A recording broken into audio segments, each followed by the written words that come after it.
Welcome to Drawlipart channel, and in today's video I'm going to show you how to add labels in Google Maps in your Android phone. Now the first thing you have to do is open up your Google Maps.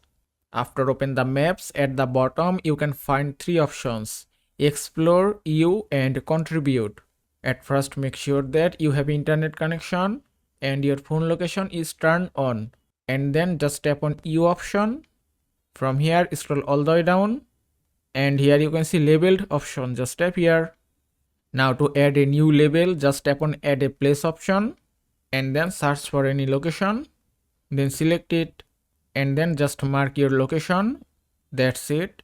Then just tap on save, then set a custom name. Suppose if I select school or university, and that's it. You can see the label has been added successfully. Now just tap here to open the label, and here it is. And that is how you can add labels in Google Maps in your Android phone. I hope this video was helpful. If it was, please give it a thumbs up and don't forget to subscribe.